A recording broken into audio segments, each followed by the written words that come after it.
Good morning, everybody. Welcome to Thursday's Zoom class. This is our first class today. Remember, tonight we have a Zoom meet and greet at 7 o'clock.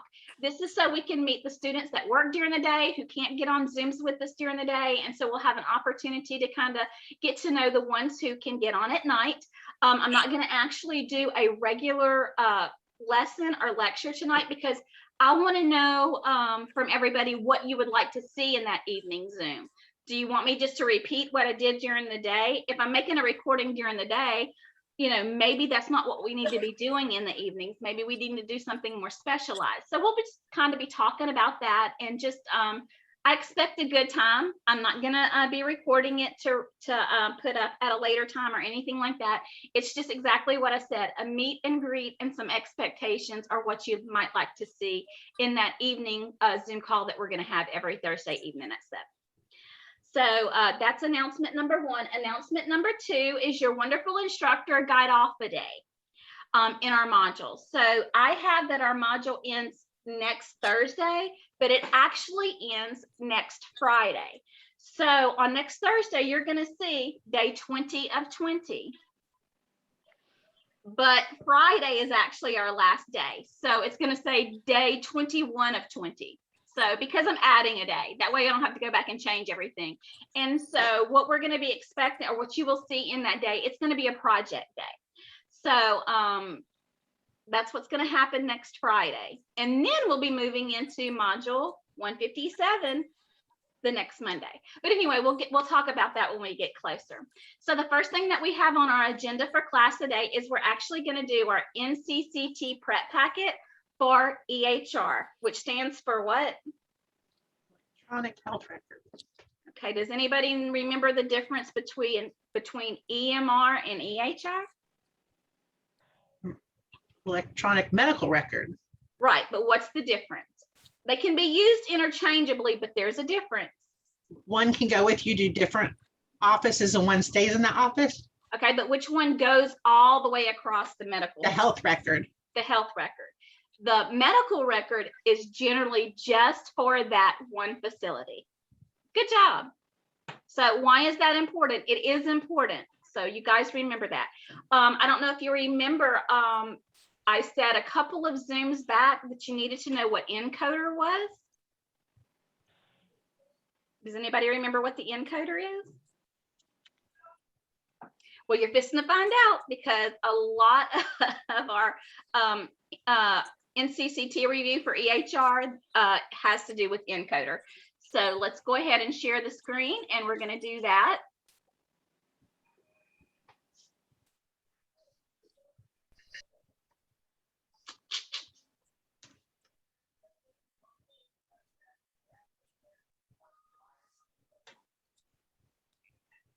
Okay, so test review for the EHR. This is not a chapter test review. This is your NCCT test review. This is just a little bit about what's going to be on that NCCT test. Okay, which of the following is an advantage of using the EHR eligibility tool? Sorry.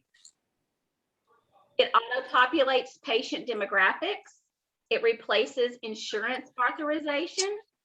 Office wait times to see the provider are reduced, or real-time eligibility and benefits are available.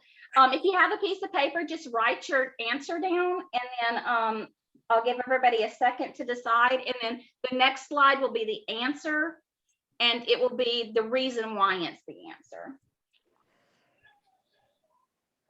Which of the following is an advantage of using the EHR eligibility tool?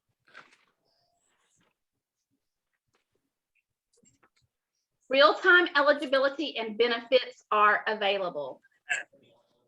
So the EHR eligibility tool is used to verify the benefits and eligibility with up-to-date accuracy from the insurance companies.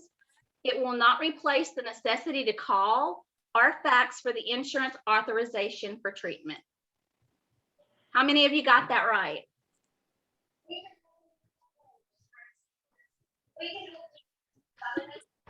Okay, let's move to the next one. When should the insurance and coding specialist update new, revised, and deleted CPT codes for the practice management software? We went through this when we started CPT coding. Let's see if you remember.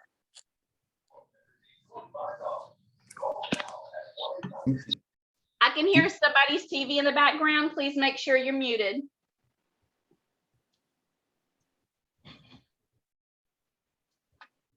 January the 1st. CPT codes are updated annually on the January 1st of each year.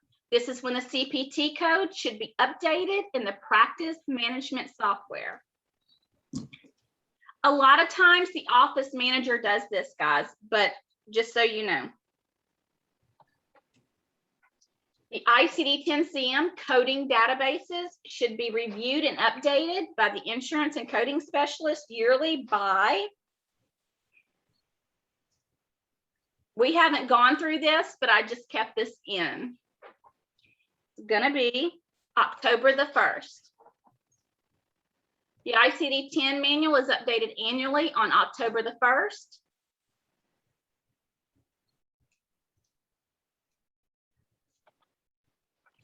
Which of the following is true about a billing database?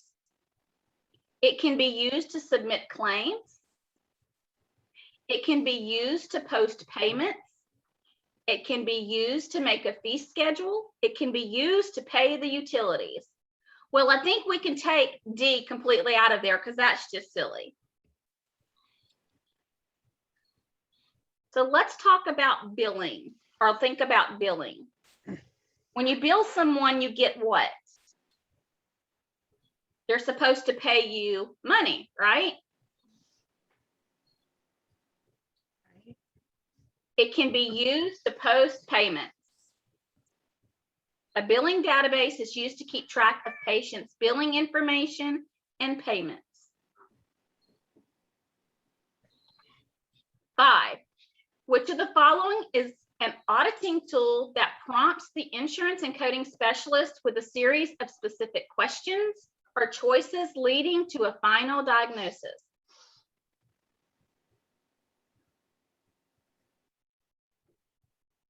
The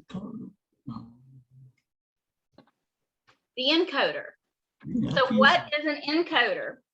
An encoder is an add-on software that helps in the selection of codes by asking a series of questions. It can help in the auditing process and list specific code edits so that this is the correct response. I'm not going to read the whole thing. So have you guys put any ICD-10 codes into your simulation playground yet? Yeah. So did you see, did it prompt something that looked like an encoder there, or did you just, okay, that's an encoder. Sometimes it can be called a true coder, but for this purpose, it's encoder. So for NCCT, it's going to be called the encoder. But all that is an electric ICD-10 book.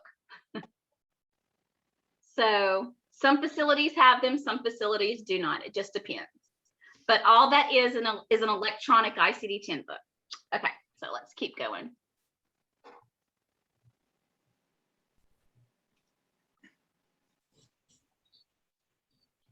Okay, move out of the way.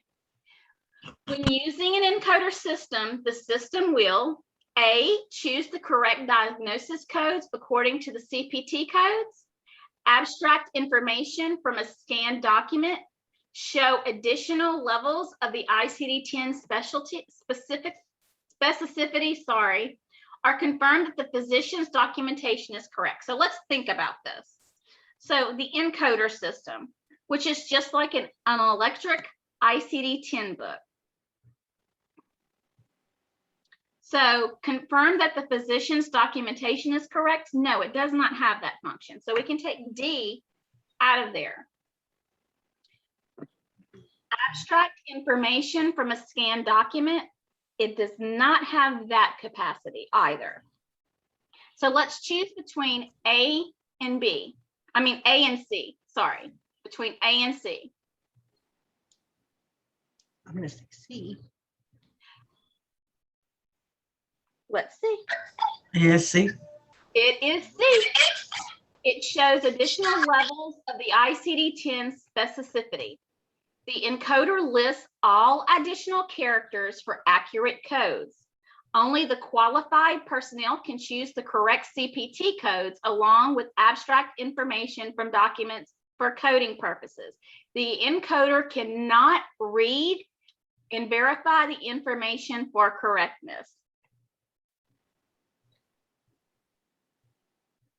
All right. Which of the following is the computer-assisted coding program that assists the procedural coding and diagnosis? Y'all should know this because we keep talking about it. A, encoder, B, MSDRG, C, charge master, or D, grouper. The encoder. It's the encoder. Silly question there, I know.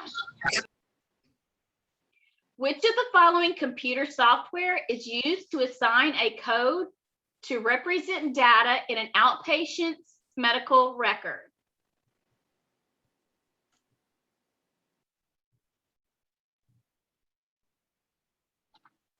Encoder, again. All right, let's see if this one's different. Computer-assisted coding software is an electronic health record tool that analyzes documents and produces medical codes for specific phrases and terms within the document, the context to determine whether a particular episode requires denied claim follow-up, the fees associated with the code selected to help increase revenue, the clinical decision-making used during the encounter for meaningful use requirements.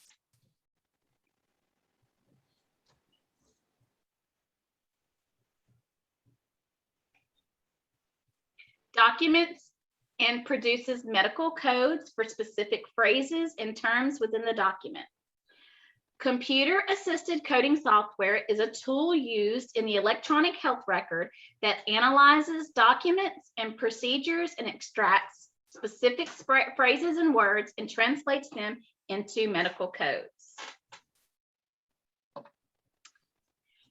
The National Correct Coding Initiative, or the NCCI edits, are used to identify the correct errors that may result in inappropriate payments for claims going to, we've talked about this, but it's been a while.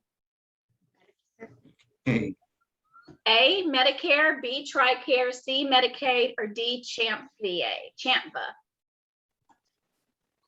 So I heard somebody say what they thought. Let's see. Medicare. Do you guys remember when we talked about that? Okay. Which of the following missing information can the insurance and coding specialist expect to find when performing a front-end office audit? Missing patient demographics, missing CPT and ICD-10 codes, missing credential information, or missing EOB information? EOB stands for explanation of benefits.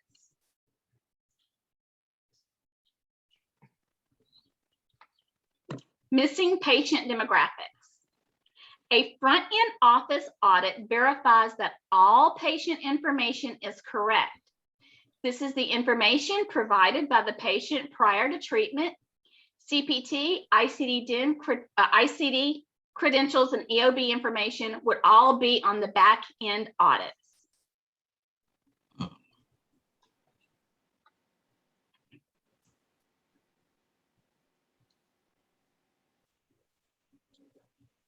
So did that make you want to go reread your chapters again? Mm-hmm. I told y'all key terms, didn't I? And I saw lots of key terms. I don't know if you did, but I did. I did warn you. How many times? A lot. So what does that mean? It just means that you can go back and refresh yourself You're going to have study tips, and there are lots of things as far as the NCCT is concerned that you're going to have to study and look up. You're going to have to restudy all this again anyway, right? But really remember, if I tell you something, if I say, guys, the key terms are just so important, I'm telling you for a reason. I'm not just trying to make you learn all this stuff because I want you to. No, you need to know it. You need to know it. So we will go over this packet again. This is not the only time you'll ever see it. I plan on sticking these little packets in. The next one we're going to do is going to be laws and ethics. So we go over some laws, but we don't go over them as in depth is what I like. So I'm going to be doing, it's going to take a little while, but I'm actually going to add a Zoom in here really soon that is going to be just NCCT prep.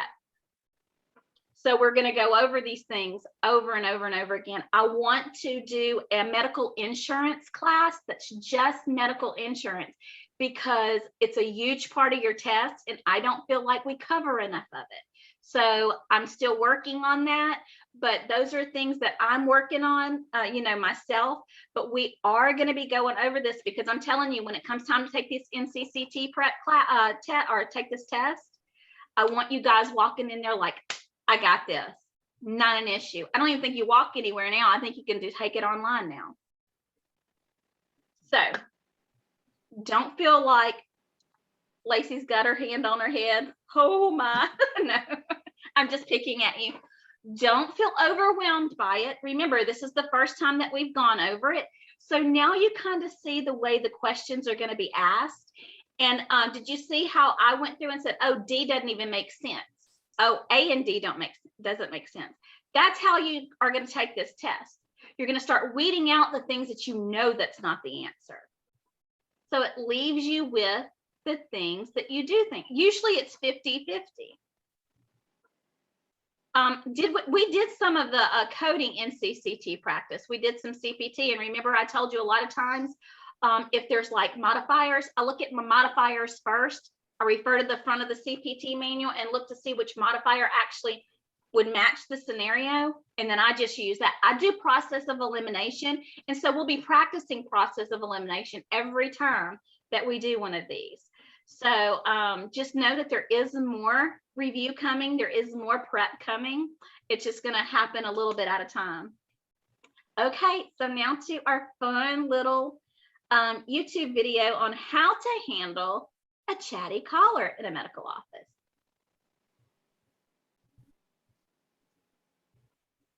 Move out the way.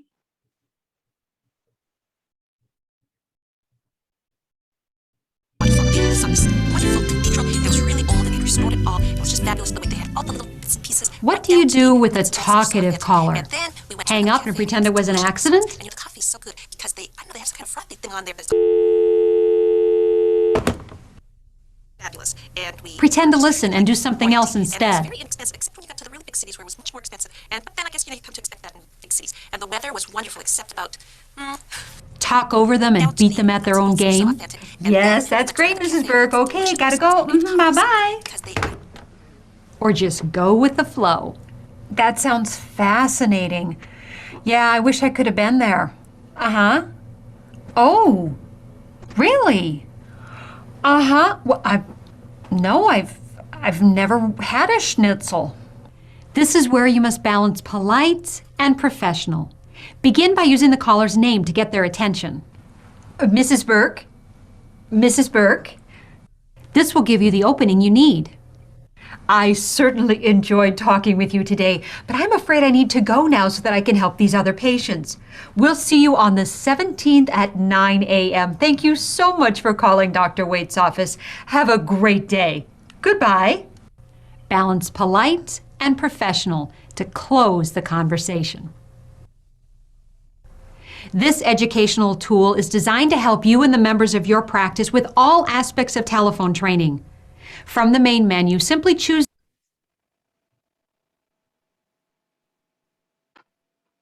First of all, I got to mention it again. Love the 80s purple pantsuit. I'm an 80s girl. I probably rocked a purple and pantsuit a time or two in my life. Anyway, so wasn't that funny? How many times do you think our kids are holding the phone off going? I still do it to my mom. I can lay the phone down and pick it up and still know what she's talking about because she's always, I'm 50 years old and I do that to my mom. I'm sure my kids do it to me. And a lot of times, it really depends on what sort of facility you work for. But, you know, to think about older patients, they want to tell you everything, right?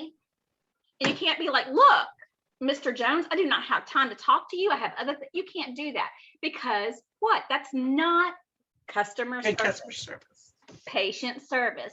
Patients are our customers. They're why the doctor gets paid. They're the reason we have a job, and they're what makes us successful in our healthcare facility. So we have to have the customers, we have to have the patients, and this is part of patient service, customer service. So how do you handle a person who is just chatting? Well, exactly the way she said. You have to use her name and say, Mrs. Burke, boy, this Mrs. Burke, she's really getting a workout because she was in our other one too. Mrs. Burke, yes, Mrs. Burke, I'm sorry, I can't talk anymore today, but I can't wait to see you on the 17th and let us know if you need anything. I mean, I didn't say exactly what she said. You're not going to say exactly. All of us are going to have that own little script in our head. Even if the facility gives you a phone script, which they most of the time they do, it's still going to be your own spin on that script. But as long as you can use a firm tone of voice, a little bit louder tone of voice than what she's using, but you can still be nice and get your point across, right? So I want you to begin to think of how are you going to do these things. I have to tell you, one of the funniest things that I've had to deal with on the phone is a hard of hearing patient. It wasn't funny, but it was funny because my poor coworkers had to listen to me scream. And so I want to point this out because when you're working in an open room, I was working in a medical billing and coding facility, and we had cubicles in a huge room. So we had our own little cubicle in our own area. But what I found that I would do is the louder that the patient spoke to me, the louder I spoke to that patient. And so they could hear me at the front door. Well, I had to learn a lesson about that. I want to point that out to you because you need to begin to think about that. When you're working in a facility, and if you're there at the reception desk, well, you may have your authorization clerk back here and the person who takes the payments over here, and your coder may be right here. You know, there's other people around. Plus the waiting room. You have to keep a tone of voice that makes you still HIPAA compliant with the patient that you're talking to. And you're also not disturbing your coworkers or the people in the waiting room. So have you ever stopped to think about how am I going to handle if someone calls and I just can't get them off the phone? Well, you have to begin to think about that because what's the percentage rate that you're going to have to be dealing with patients on the phone in this field? 100%. Your phone skills are going to have to be on point. That's why I'm going to talk about it. That's why we're going to practice, because one of the best skills you can have is good phone service. I have a great customer service voice, and it's because I worked at Walmart when I was 18 years old, and I could say, thank you for calling Walmart in Pineville. This is Marcia. How can I help you today? Because it was required, and I just have kept that voice. When I answer the phone at Unitech, thank you for calling Unitech in Alexandria. This is Marcia. How can I assist you today? My coworkers are like, do you have to be so nice and peppy? I'm like, I can't help it. If you smile when you answer the phone, they can hear you smile. Do I always feel that happy? No, I don't. But they don't need to know that, right? When you walk into your workplace, Do they need to know that you've had a bad day and you don't really want to be there? No, you have to leave it at the door. You're there to do your job. There were times that I would walk into class whenever we were having in-person class, and I had to teach myself whatever is going on when I walk through the door, I leave it outside. I know that sounds really sometimes not doable, but you have to train yourself to do that, because you don't, thank you for calling Dr. Waite's office. How can I help you? You're not going to get good reception at that. People around you are going to notice. They're going to notice when you give great customer service. You have to be able to get off the phone with your patients quickly, effectively, and courteously, because you're too busy to stay on the phone with Mrs. Burke for 15 minutes while she talks about schnitzel. Because that's what she was talking about. Schnitzel. So I want you to begin to kind of think about that and create an inner dialogue with yourself. And a lot of this is self-training before you ever start your job. Just begin to think about these little things. That's the reason I talk about this, and I think it's so important, is because you want to walk into your facility ready to go. And part of that is you training yourself, your mind and your actions now. Start training, changing little things, like if you're unorganized in your schoolwork and on your desk, stop it now. Begin to be organized. I was successful as a coder and could handle what I had, the workload I had, because I was super duper organized. You just have to be.